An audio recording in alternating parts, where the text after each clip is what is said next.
गाबा test से पहले Australia दिग्गजों में है खौफ का माहौल, डरे हुए हैं दिग्गज। भारत गाबा में है ज्यादा खतरनाक, पुराने जख्म भरे नहीं हैं। देखिए क्या बोल रही हैं गाबा टेस्ट को लेकर दिग्गज। तो जी हां, भारत बनाम ऑस्ट्रेलिया 5 मैचों की बॉर्डर गावस्कर ट्रॉफी सीरीज अब ब्रिस्बेन के गाबा टेस्ट मुकाबले की ओर जा रही है और जो महज मोटी भर के समय के बाद शुरू होने वाला है। अब ये बात तो आप जानते हैं कि पहले मुकाबले में इंडिया ने स्टेटमेंट दिया था कि वो ऑस्ट्रेलिया को ऑस्ट्रेलिया में हराने आया है, लेकिन दूसरे मुकाबले में कप्तान रोहित शर्मा की अगुवाई में भारत को कांटे की टक्कर ही देखने को मिली थी। वहां भारत कहीं न कहीं चारों खाने चित हो गया और ये सीरीज अब और ज्यादा रोमांचक हो गई है। और ये दूसरी भाषा में कहें तो ऑस्ट्रेलिया का दौरा भारत का अब सही मायनों में शुरू होगा, लेकिन गाबा का मुकाबला ऑस्ट्रेलिया के लिए बहुत बड़ी टक्कर लेकर आएगा। ऐसा इसलिए क्योंकि जो भारत मुकाबला हारा वो पिंक बॉल से हारा था और अब रेड बॉल से मुकाबला फिर से शुरू होगा। रेड बॉल से भारत ने आपको पहला टेस्ट मुकाबला हराया था और अब तीसरे मुकाबले में गाबा में भारत के रिकॉर्ड आप जानते हैं। गाबा का घमंड हमने पिछले सीरीज में तोड़ा था। फाइनल मुकाबला ऋषभ पंत और वो यादें, पुराने जख्म, ऑस्ट्रेलिया के घाव अभी भरे भी नहीं है कि एक बार फिर गाबा का घमंड तोड़ने इंडिया पहुंच चुकी है गाबा में। और इसको लेकर ऑस्ट्रेलियन खेमे में खौफ का माहौल भी बना हुआ है। इंडिया की हार के बावजूद भी जानते हैं ऑस्ट्रेलिया की पिंक बॉल थोड़ी सी इंडिया के लिए वो कंडीशंस उनके अनुकूल नहीं थे, लेकिन गाबा का मैदान उनके अनुकूल है। और आइए बताते हैं इसको लेकर क्या बातें कर रही हैं ऑस्ट्रेलिया के तमाम दिग्गज और किस तरह से डरे हुए हैं। लेकिन आगे बढ़ने से पहले अगर आप भी चाहते हैं इंडिया जीते गाबा का मुकाबला तो वीडियो को लाइक करके अपना सपोर्ट दिखाएं और कमेंट सेक्शन में बताएं इंडिया जीतेगा या नहीं आपकी राय में। लेकिन एक एक करके जानते हैं तमाम दिग्गजों की राय, वीडियो को पूरा जरूर देखिएगा। सबसे पहले बता दें कि जसप्रीत बुमराह का एडम गिलक्रिस्ट ने बताई वो एक गलती जिसने टीम इंडिया की डुबो दी नैया एडिलेड मुकाबले में, और ब्रिस्बेन में इंडिया को क्या करना होगा ये कहीं न कहीं एडम गिलक्रिस्ट ने अपनी सलाह दी है। एडम गिलक्रिस्ट ने पॉडकास्ट पर बात करते हुए कहा कि सीरीज में आने से पहले भारत के लिए अनिश्चितता थी कि बुमराह का साथ कौन देगा, सिराज या राणा ने पर्थ में वास्तव में अच्छा काम किया, लेकिन वे एडिलेड में उसी स्तर पर नहीं थे। यह अभी भी उस चर्चा का स्पष्ट हिस्सा है। बुमराह एक निश्चित स्तर पर है और बाकी सभी अभी तक उस स्तर पर नहीं पहुंचे हैं, ये कहीं न कहीं एडम गिलक्रिस्ट ने कहा। ये अपनी बयानबाजी से भारत में दबाव बनाना चाहते हैं। उनका यह भी मानना है कि अगर तेज गेंदबाज जॉस हेजलवुड पूरी तरह से फिट है तो ब्रिस्बेन में उन्हें ऑस्ट्रेलियाई प्लेइंग 11 में वापस आना चाहिए। साइड स्टैंड से उबरने के बाद वे एडिलेड टेस्ट में ऑस्ट्रेलिया को 10 विकेट की जीत से बाहर थे। उन्होंने कहा मुझे उम्मीद है कि हेजलवुड फिट है तो फिर वो वापस आएंगे। खासकर गाबा में मुझे लगता है कि परिस्थितियां उनके अनुकूल होगी। मेरा मतलब है कि आप जिस भी दिशा में जाएं आपको लगता है आपको क्या देखने को मिलेगा कि वो निरंतरता और विरोधी बल्लेबाजी क्रम जो खतरे में होगा। गिलक्रिस्ट ने यह कहते हुए अपनी बात समाप्त की कि दोनों टीमों की गेंदबाजी आक्रमण की तेजी 5 मैचों की सीरीज के दौरान बनी रहेगी जो वर्तमान में 1-1 के बराबर पर है। उन्होंने कहा जहां तक कार्यभार की बात है तो ये स्पष्ट रूप से ऑस्ट्रेलिया के पक्ष में काम करता है, लेकिन साथ ही खेल इतनी तेजी से आगे बढ़ता है कि भारत को भी बहुत ही अधिक ओवर नहीं फेंकने पड़ते हैं। दोनों मैचों को देखें तो ऑस्ट्रेलिया ने ज्यादा ओवर फेंके हैं, लेकिन पहले और दूसरे टेस्ट के बीच लंबे ब्रेक के कारण अब ये काफी अच्छा हो गया है। अब कुछ अतिरिक्त दिन उन्हें खेलने के लिए तैयार होने के लिए लगभग 1 हफ्ते का समय देते हैं। इसका मतलब यह है कि लड़ाई की तीव्रता उच्च गुणवत्ता की होने वाली है। सीरीज में आगे भी जारी रहेगी जब तक हम सिडनी पहुंचते हैं, जब तक गेंदबाजों को काफी हद तक तरोताजा महसूस नहीं हो रहा होगा, लेकिन निश्चित रूप से वे मैदान पर नहीं दौड़ रहे होंगे, इसलिए सीरीज के लिए सब कुछ ठीक है। ऑस्ट्रेलिया के लिए सबसे बड़े मैच विनर है ट्रेविस हेड, उनका शतक देता है ऑस्ट्रेलिया को जीत की गारंटी। जी हां, इंटरनेशनल क्रिकेट में ऑस्ट्रेलिया के लिए ट्रेविस हेड का शतक मतलब उनको जीत की गारंटी देता है। दरअसल बाएं हाथ के इस बल्लेबाज ने अब तक इंटरनेशनल क्रिकेट में जितने 20 शतक जड़े हैं उनमें एक बार भी ऑस्ट्रेलियन टीम को हार नहीं मिली है। ऐसे में कहा जा सकता है कि उनका शतक ऑस्ट्रेलिया के लिए जीत की गारंटी है।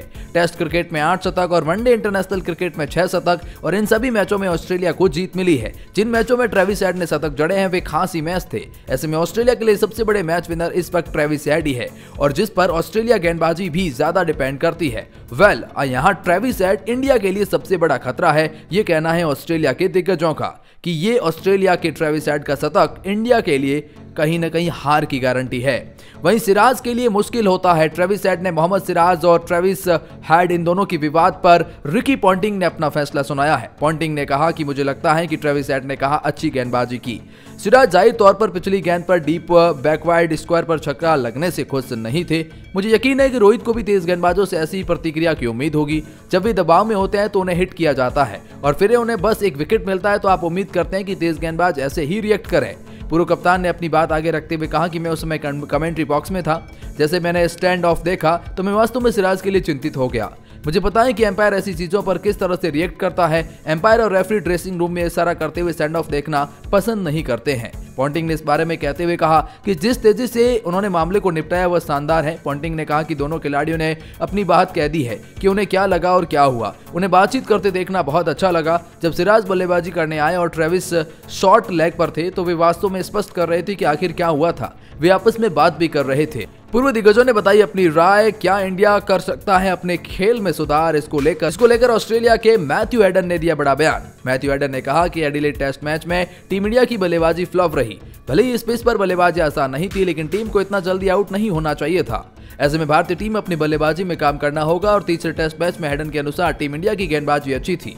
हरभजन सिंह ने भी इसको लेकर अपनी बयानबाजियों का दौर शुरू कर दिया है। हरभजन सिंह ने इसको लेकर एक बहुत बड़ा बयान दिया। हरभजन सिंह ने कहा कि पहली और सबसे अहम बात कि भारत को बैटिंग अच्छी करनी होगी। एडिलेड में बल्लेबाजी अच्छी नहीं हुई, पार्टनरशिप नहीं हुई। 30-40 रन की छोटी पार्टनरशिप कीजिए, फिर उसको बड़ा मौका बनाइए, लंबी साझेदारी करें। हमने पर्थ में ऐसी पार्टनरशिप देखी है। उस एक पार्टनरशिप ने मैच जिताया था। गाबा में पहली बार 300, 350 जरूर लगाए थे। एडिलेड में कोई भी भारतीय खिलाड़ी अर्धशतक नहीं चढ़ सका था।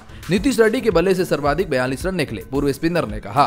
दूसरी बात यह है कि बॉलिंग में प्लान अच्छा करना होगा। ट्रेविस हेड ने सिरदर्द करके रखा हुआ है।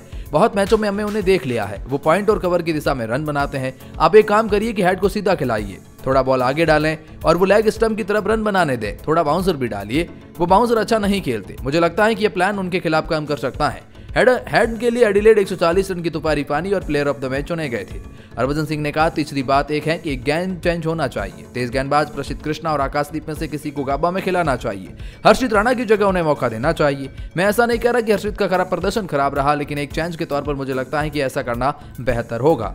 तो बुमराह की फिटनेस पर सवाल उठा रहे हैं ऑस्ट्रेलिया के पूर्व क्रिकेटर डैमियन फ्लेमिंग। उन्होंने फैंस की चिंता बढ़ाई है।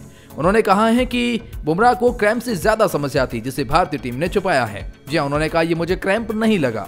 पहली पारी में ब्रेक के बाद थोड़ा मैं परेशान था, फिर उसने गेंदबाजी की, लेकिन दूसरी पारी में वो इतना धीमा नहीं था। मुझे ये नहीं पता कि उसने दूसरी पारी में ओवर क्यों फेंका। उससे वास्तव में सभी के सामने कुछ रहस्य अनसुलझे रह गए हैं। सिडनी मॉर्निंग हेराल्ड से बात करते हुए कहा कि सिराज और बुमराह दोनों में गाबा में होने वाले अहम मैच के लिए अभ्यास सत्र में हिस्सा नहीं लिया।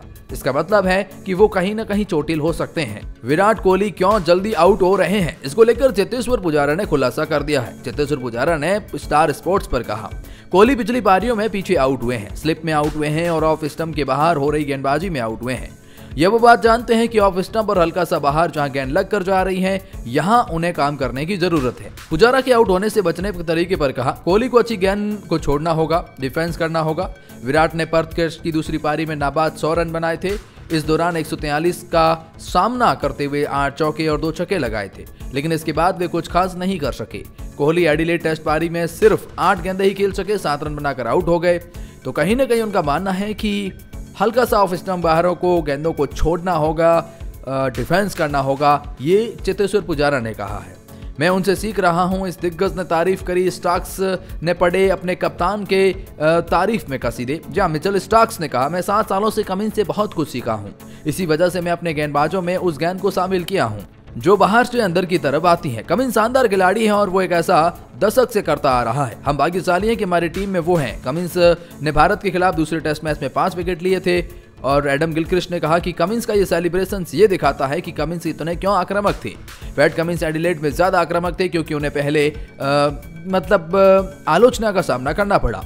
गिलक्रिस्ट ने कहा कि आप उनके जश्न को देख सकते हैं कि उन्होंने जो भी विकेट लिया है वो अपने जश्न में अधिक आक्रामक दिख रहे थे।